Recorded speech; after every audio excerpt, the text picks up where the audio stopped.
Sebenarnya mata batin itu adalah bukan mata ini ya, memang bukan mata ini. Mata batin itu adalah, itu menurut saya bukan mata batin 100%. Yang dipakai untuk melihat makhluk-makhluk seperti itu ya mata kita yang ini. Orang yang mata batinnya terbuka, ini akan sensitif dari hal perasaannya. Perasaannya dia akan sangat sensitif sekali. Yang kedua, seolah-olah dia bisa mengetahui isi hatinya orang. Jadi dia bisa memprediksi ini, oh ini orang mau ngapain. Introvert itu ada ngaruh mungkin Ya. Mungkin ya tapi dia nggak sadar kalau emang mata batinnya terbuka. Kalau di zaman dulu ya, zaman kerajaan, ini ada yang namanya ahli nujumnya kerajaan. Mereka itu selalu dimintai saran oleh raja. Ada orang-orang tertentu yang istilahnya mereka ini dari lahir, mereka sudah mendapatkan fadilah mata batin itu sendiri, sehingga tajam daya pikirnya dan kemudian tajam intuisinya. Dan bahkan ya, buat Mama Loren ini satu-satunya orang di Indonesia yang pada era bahkan sampai sekarang, ini hanya beliau yang saya anggap benar-benar indigo ya, hanya beliau ini.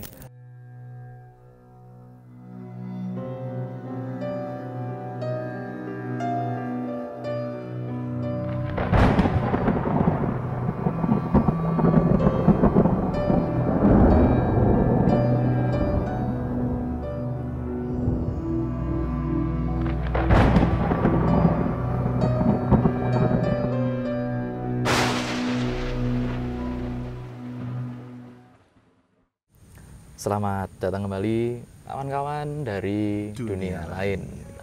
Nah, melanjutkan dari video sebelumnya nih tentang mata batin. Karena kan banyak banget persepsi tentang mata batin di Indonesia gitu kan. Betul.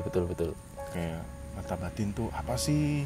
Terus ini mata batin gua kebuka nih. Ya. Ini ada yang kayak gitu-gitu. Pembukaan mata batin itu kan juga banyak. Terus ada jasanya membuka mata batin. Betul. Sebenarnya apa sih Om mata batin itu? Oke, mata batin ini saya jelaskan dari persepsi saya dulu ya. Sebenarnya mata batin itu adalah bukan mata ini ya, memang bukan mata ini. Mata batin itu adalah dimana sebuah kondisi dimana kita bisa menangkap energi-energi tertentu, kita bisa melihat pertanda-pertanda tertentu, bahkan kita juga bisa masuk ke dunia tertentu. Masuk ke dunia tertentu itu bukan hanya dunia lelembut, bukan hanya dunia manusia, dunia jin, enggak, tapi kita bisa masuk ke alam-alam yang tingkatannya lebih tinggi. Kemudian kita bisa mendapatkan pertanda-pertanda, kemudian kita bisa melihat sesuatu yang belum terjadi. Kalau istilah Jawanya, weruh saat durunge winarah. Seperti ini itu. Ada hubungannya sama yang pertanda-pertanda video kemarin ya berarti Om? Iya. Yang belum nonton videonya cek ya, pertanda-pertanda itu. Nah, terus Om, kan banyak nih persepsi kalau orang-orang kalau mata batinnya kebuka itu bisa ngeliat hantu. Nah, itu benar nggak sih Om kalau kayak gitu? Nah, itu dia. Itu menurut saya bukan mata batin 100%. Itu bukan hanya mata batin. Kenapa? Ini ya istilahnya, itu hanya sebagian kecil dari mata batin yang dipakai untuk melihat makhluk-makhluk seperti itu ya mata kita yang ini. Mata real kita berarti. Mata real kita.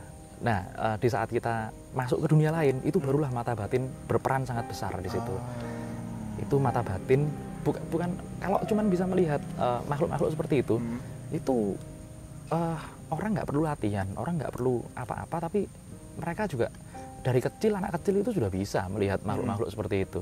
Seperti itulah kira-kira kalau mata batin yang biasanya dipakai melihat makhluk gaib lah. Gaib gitu ya. Nah, kalau yang ciri-cirinya itu, wah ini bisa ngeliat mata batin atau gue bisa ngeliat mata batin gitu kan. Itu ciri-cirinya apa Om? Oke. Biasanya ya, ciri-cirinya yang pertama, orang yang mata batinnya terbuka, ini akan sensitif dari hal perasaannya. Perasaannya dia akan sangat sensitif sekali. Kemudian yang kedua, seolah-olah dia bisa mengetahui isi hatinya orang. Jadi dia bisa memprediksi ini, oh ini orang mau ngapain, ini orang mau ngapain. Itu yang kedua.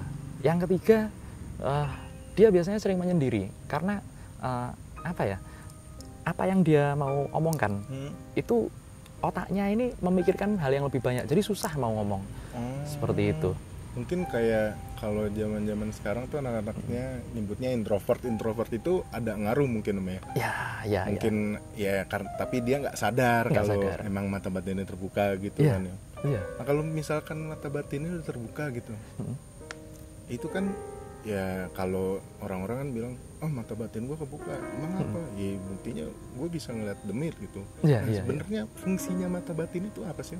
Fungsinya mata batin sebenarnya ya itulah apa salah kaprahnya zaman sekarang ya. Orang kebanyakan bilang mata batin buat melihat makhluk-makhluk gaib. Itu fungsi, itu secuil fungsi, itu hanya sedikit sekali fungsi. Bahkan kalau kita tahu makhluk gaib itu, lalu mau apa? Mereka punya dunia sendiri, kita punya hidup sendiri. Tidak harus lalu kita apa ya istilahnya berhubungan dengan mereka. Tidak harus seperti itu. Fungsinya mata batin itu sendiri adalah banyak sekali. Seperti kalau di zaman dulu ya, zaman kerajaan, ini ada yang namanya ahli nujumnya kerajaan. Mereka itu selalu dimintai saran oleh raja. Bagaimana ada pertanda apa di kehidupan kerajaannya itu sendiri, di masyarakatnya, kira-kira ada pertanda apa? Mungkin ada pertanda musim yang berganti nggak karu-karuan, mungkin ada tanda-tanda pemberontakan, mungkin ada tanda-tanda bencana dan lain sebagainya. Nah, itulah fungsinya mata batin itu sendiri. Ada juga yang apa ya istilahnya, kalau sekarang apa ya istilahnya ya, orang HRD kalau sekarang. Asesmennya HRD, memilih orang yang benar-benar berkompeten, itu juga kalau dari zaman dulu orang-orangnya di ini mata batinnya harus tajam dia mendapatkan petunjuknya, seperti itu. Jadi fungsinya mata batin tuh sebenarnya nggak ya cuma bisa ngelihat gitu doang ya, tapi lebih untuk menelaah apa yang terjadi atau kemungkinannya gitu. Betul sekali. Memang itu lebih penting ya, kehidupan manusia di dunia ini kan banyak sekali faktornya. Kalau kita sensitif di mata batin kita, mungkin akan lebih berguna lah buat kehidupan sehari-hari, bukan hanya sekedar melihat makhluk gaib seperti itu. Nah berarti kalau kayak gitu ada orang-orang yang emang mata batinnya terbuka, tapi emang dia ketahuan, oh ini mata batin gua kebuka, atau oh dia mata batinnya kebuka tuh, makanya dia bisa jadi sesuatu atau jadi apa gitu. Berarti ada orang-orang tertentu khusus, nih, ya? Ada orang-orang khusus ini. Ya. Apakah emang bisa diketahuin Om? Ya, bisa sih. Ada orang-orang tertentu yang istilahnya mereka ini dari apa ya? Dari lahir mereka sudah mendapatkan fadilah mata batin itu sendiri, sehingga tajam daya pikirnya dan kemudian tajam intuisinya. Banyak sekali tokoh-tokoh di dunia. Saya mungkin sebutkan beberapa tokoh di dunia ya. Mungkin seperti Lauren Warren, itu ada di film kan, Conjuring. Lauren, ya. Lauren Warren ini mata batinnya sangat tajam sekali. Dia bisa tahu tentang hal-hal seperti itu. Kemudian ini orang yang aneh sekali, tapi dia tidak disebut apa ya? Dia tidak disebut paranormal. Tapi ini orang sangat aneh banget. Nikola Tesla ini dia yang pertama kali mengembangkan teknologi WiFi. Jadi listrik itu sama dia udah pakai WiFi. Tahu dari mana dia ilmu seperti ini? Kalau nggak dari ketajaman berpikirnya. Ada lagi di Indonesia, Ronggo Warsito. Raden Ronggo Warsito itu pujangganya Keraton Mataram. Dia ini Raden Ngabei Ronggo Warsito ini banyak meramalkan kejadian-kejadian seperti itu. Ada di ini kan juga Jongko Joyoboyo itu, yang ramalan-ramalan Indonesia. Iya, ramalan-ramalan Indonesia itu. Terakhir yang ini almarhum Mama Loren itu peramal yang hebat, betul. Beliau peramal yang keren banget itu. Berarti Mama Loren juga emang ya memang dia mata batinnya terbuka kan, tapi disalurkan untuk memberikan tanda-tanda. Jadi kalau yang di episode sebelumnya itu kan pertanda-pertandanya itu dari penguasanya atau dayang-dayangnya turun ke orang atau orang-orang tertentu, tapi kan biasanya penyaluran informasinya itu kan tidak seluas kalau misalkan Mama Loren. Betul, karena dia terpilih oleh alam. Iya. Dan bahkan ya buat Mama Loren ini satu-satunya orang di Indonesia yang pada era bahkan sampai sekarang ini hanya beliau yang saya anggap benar-benar indigo ya, hanya beliau ini. Mama Loren ini itu manusia indigo, nanti kita bahas di lain waktu. Manusia indigo itu seperti apa. Nah kemarin kan Mas Atmo nih sempat ngebuka Q&A di IG ya? Ya, benar. Q&A di IG tentang mata batin ini. Nah buat yang kemarin tanya-tanya, ini pertanyaannya kalian akan dijawab sama Mas Atmo. Boleh ini, minta tolong dibacakan pertanyaannya. Baik. Oke, ini ada dari Oksidena. Kang, misal punya mata batin dari kecil, apakah itu bisa ditutup? Mata batin dari kecil, apakah itu bisa ditutup? Ada dua bahkan. Jawabannya ada dua. Tidak perlu ditutup pun. Kalau kita dari kecil kemudian kita mengalami hidup yang dunia ya, lebih kepada duniawi ya, itu tertutup sendiri, otomatis tertutup sendiri. Karena mata batin itu aksesnya langsung dari Tuhan.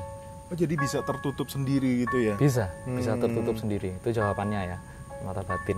Berarti mata batin itu bisa tertutup tanpa harus ditutup sendiri. Iya, betul sekali. Sama saya tambahkan lagi ya jawabannya ya. Mungkin yang dimaksud dia pertanyaannya, yang melihat aneh-aneh itu. Kalau itu melihat aneh-aneh, itu fadilah dari Tuhan. Ya sudah, mau ditutup pun bakalan terus kembali dan kembali dan kembali. Itu nggak bakalan bisa. Seperti itu. Oke, ini pertanyaan selanjutnya dari Imelda Tri Y. Nah, cara tutup dan buka mata batin. Oke, gampang sebenarnya. Mata batin itu kan dilatih ya. Kalau orang biasa kita tidak punya mata batin, satu-satunya hal gimana kita bisa punya mata batin itu dilatih. Melatihnya kalau saya dengan jalan tirakat. Ada puasa, meditasi, kemudian tantra-tantra tertentu, wirid-wirid tertentu. Nah itu nanti kita akan lebih peka, kita akan lebih sangat mudah sekali menerjemahkan bahasa-bahasa alam. Itu dia mata batin. Ada juga nih dari ini kan _Nanda_ juga. Kalau buka mata batin itu benar bisa lihat demit nggak, Kang? Oke. Jadi gampangnya gini ya, kalau mata batin bisa lihat demit apa enggak? Sekali lagi yang dipakai melihat demit itu mata kita yang mata fisik ini. Jadi gini, kenapa kalau zaman sekarang cari penampakan susah, sedangkan zaman dulu kamera HP jelek-jelek itu gampang banget cari penampakan. Itu cuman di mana jatuhnya cahaya itu aja. Di mana jatuhnya cahaya? Di mana jatuhnya cahaya? Kan mata kita ini menangkap cahaya ya, retina menangkap cahaya. Saat ini rahasia sih sebenarnya. Tapi intinya kalau pengen melihat, hanya sekedar melihat itu, jatuhkan agak jauh cahayanya. Udah seperti itu aja. Oke. Nah, ada juga nih dari Kayana _Daya_cara. Nah, ini pertanyaan-pertanyaan ini kita pilih ya, nggak semua kita bacain karena kan ada beberapa pertanyaan yang sama. Kang Atmo, bagaimana cara membuka dan mempertajam mata batin? Makasih. Ini kan tadi udah jelasin ya. Iya. Untuk mempertajam itu dengan tirakat, puasa, gitu-gitulah. Nah, ada dari Mandalawangi.13. Buat nambah wawasan para fans, bisa dijelaskan mungkin cara bedain halu sama penglihatan mata batin yang benar. Nah, ini nih, karena banyak banget kan yang mata batin gue terbuka nih, gue bisa gini-gini. Bisa aja halu. Iya, bisa saja halu. Jadi gampangnya seperti ini sih. Kalau kita banyak kan ya, kita lagi jalan, itu nggak usah orang yang suka konten-konten horor atau nggak usah suka lihat-lihat film horor. Kalau kita jalan di sawah lah ya, malam-malam, itu kita pasti lihat banyak bayangan-bayangan yang nggak karu-karuan. Terus habis itu kita bisa lihat ada sesuatu yang melintas jika kita mendaki saat trekking malam hari di gunung. Itu seperti itu. Nah, membedakan. Terus kemudian apakah itu bayangan itu makhluk gaib atau bukan? Cara membedakannya mudah sebenarnya. Cara membedakannya mudah. Begini, kalau Anda ingin membedakan antara halu dan makhluk gaib beneran, ajak langsung komunikasi. Seperti itu saja. Begitu Anda yakin itu ada sesuatu yang melintas, bentuknya nyata, jelas. Nah, meskipun Anda tidak bisa komunikasi, di Kalimantan sering. Oh, di Kalimantan ya? Di Kalimantan banyak sekali. Kita lagi jalan naik motor atau apa gitu, malam-malam tahu-tahu di jalan ada yang melintas. Itu sering banget. Teman-teman di Kalimantan mungkin bisa konfirmasi itu. Itu jenis-jenis, kalau saya di jenis-jenis siluman ya. Oh, siluman. Siluman itu bukan makhluk menyeramkan ya. Siluman itu dari bahasa Jawa seluman. Jadi menyelam. Jadi akhirnya dia antara terlihat dan tidak, antara seperti itu di dunia manusia kita ini. Itu. Kemudian kalau kita merasa didatangi sesuatu, kan banyak nih, apalagi ada yang sampai beberapa kasus banyak lah yang sampai ngaku-ngaku nabi kan. Iya, banyak banget ya. Banyak banget kan itu. Nah, gampangnya diajak komunikasi saja.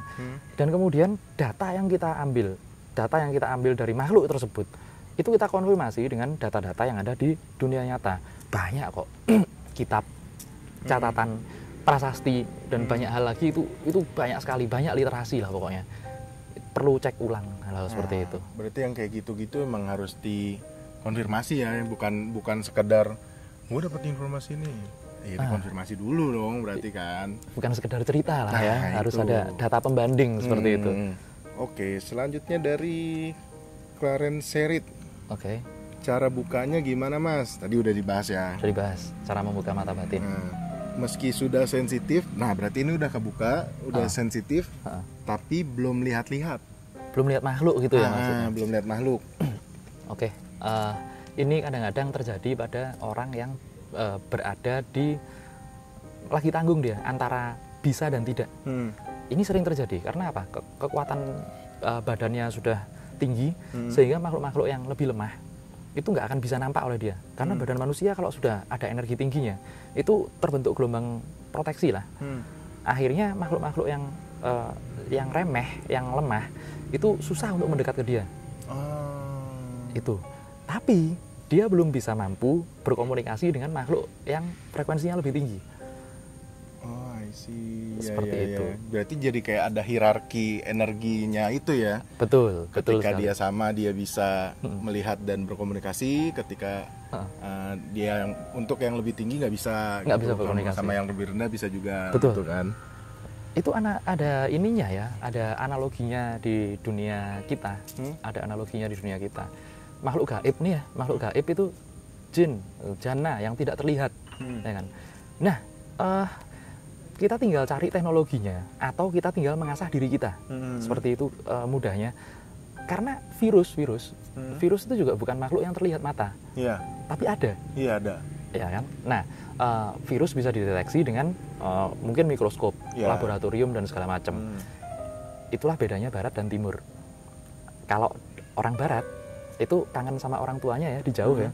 Kemudian mereka pakai teknologi yang namanya roda, mesin. Nah kalau orang Timur kan diangen-angen. Gitu. Rasanya apa di rumah segala macam. Akhirnya tahu-tahu udah sampai rumah aja. Teleport, pindah teleport. Nah itulah makhluk-makhluk yang bisa kita jangkau di dunia gaib juga seperti itu. Saat kita kayak apa ya, ada di sisi-sisi mungkin kita lagi sedih banget atau kita biasanya kita lagi sedih banget atau kena cobaan hidup yang ini. Nah itu di situ petunjuk gaib datang. Petunjuk gaib datang. Atau kita kondisikan seperti itu. Kita kondisikan seperti itu gimana maksudnya? Puasa. Tidak tidur. Dan otak udah nggak karu-karuan, ngacau kan karena nggak punya asupan nutrisi dan energi. Akhirnya kita juga bakalan masuk ke dunia seperti itu. Karena ketika puasa dan dirakat seperti itu kan frekuensi turun gitu ya. Betul. Semakin frekuensi itu turun, semakin kita stabil, kita bakalan ketemu makhluk-makhluk yang levelnya lebih tinggi. Mereka bisa menjelma, benar-benar bisa menjelma jadi seperti manusia itu. Oke, ini pertanyaan terakhir nih dari banyaknya yang Q&A. Tadi ada, aku lupa ke lewat gitu kan. Cuman ada yang nanya, apa benar mata batin itu bisa dari turunan? Dan tadi ada juga yang nanya, sama nggak sih orang yang kebuka mata batinnya sama yang indigo, anak indigo? Karena kan kalau setahu aku ya, indigo itu adalah suatu kelainan di dalam otak. Jadi ada satu bagian, aku lupa namanya apa. Pineal gland. Nah itu. Iya. Itu dia ke gores gitu ya. Betul. Itu berarti bener nggak Om itu? Oke. Turunan mata batin itu. Mata batin itu dari turunan dan bedanya sama indigo ya. Ya. Oke. Mata batin dari turunan itu saya cuman menyebutkan kalau turunan itu hanya sekitar 30% lah. Hanya sekitar 30%. Ada logikanya nggak? Ada. Logikanya orang kenapa kok jika leluhur kita itu punya mata batin, orang sakti gitu. Kenapa kok bisa kita juga punya? DNA. DNA manusia. DNA manusia itu kalau kita melakukan tirakat dan segala macam, itu akan berubah. Itu di tantra Tibetan, di tradisi Tibetan itu memang seperti itu. Di Jawa juga. Kemudian saat DNA kita berubah dan kita menjadi anak turun orang tersebut, maka kita punya kopi DNA itu. Karena DNA kita masih sama. Iya, jadi ada bibit yang mengalir di kita lah. Betul sekali, betul sekali. Ibaratnya tinggal diasah karena sudah ada bibitnya. Tapi hanya 30%, sisanya 30%. Usaha kita sendiri. Nah, tadi ya tentang kemudian bedanya mata batin sama indigo. Seperti yang dijelaskan Mas Guntur tadi, indigo itu adalah suatu kelainan, sesuatu apa ya, bukan kelainan kalau saya bilang, kondisi yang tidak normal dari manusia. Nah, zaman dulu indigo ini munculnya di era 2000-an awal. Di 2000-an awal pembahasan tentang indigo yang sekarang akhirnya salah kaprah. Orang indigo itu adalah orang yang istilahnya bisa melihat makhluk gaib, seperti itu disebut indigo. Enggak, itu nanti ada pembahasannya mulai dari generasi Red Generation sampai kemudian Indigo Generation sampai Gen Z atau generasi Z. Itu ada bukunya. Ada bukunya? Ada bukunya. Ada nanti, penelitiannya berarti ya? Penelitiannya emang ada. Itu ada hubungannya dengan foto krilian, yang foto aura, pembukaan aura dan lain sebagainya. Itu nanti kita bahas di segmen lain. Seperti itulah kira-kira. Berarti ini pembahasan yang dari tadi kita bahas ini tentang mata batin ya. Mata batin. Semoga ini pembahasan ini tuh bisa ngebuka lah pandangan kalian tuh tentang mata batin yang benar gitu. Betul. Bukan yang katanya ini gitu kan. Itu. Semoga aja ini bisa masuk lah. Karena kalau yang dari tadi saya dapat ini bahasanya tuh ya memang begitu adanya. Iya. Karena sepanjang yang saya tahu dari mata batin itu apa gini-gini yang beredar di luar sana tuh kayak terlalu banyak informasi yang salah. Betul. Menurut saya. Misinformasi yang akhirnya nanti karena apa? Kalau nggak ada video-video semacam ini, informasi-informasi yang salah nanti lama-lama jadi literasi yang benar seperti itu. Karena ada yang mengkonfirmasi. Betul. Kita harus konfirmasi. Mungkin ada pandangan lain, boleh juga asalkan literasinya bagus juga seperti itu. Buat para fans-fansnya Kisah Dunia Lain nih, kalau ada yang mau dipertanyakan dan ingin dikonfirmasi dengan cara yang benar, dengan literasi yang benar, silakan tinggalin di komen buat yang mau nanya-nanya. Nanti di video selanjutnya mungkin akan kita bahas. Oke, pastinya. Oke, terima kasih ya. Sampai di sini dulu ya video kali ini. Sampai jumpa lagi kawan-kawan dari dunia lain.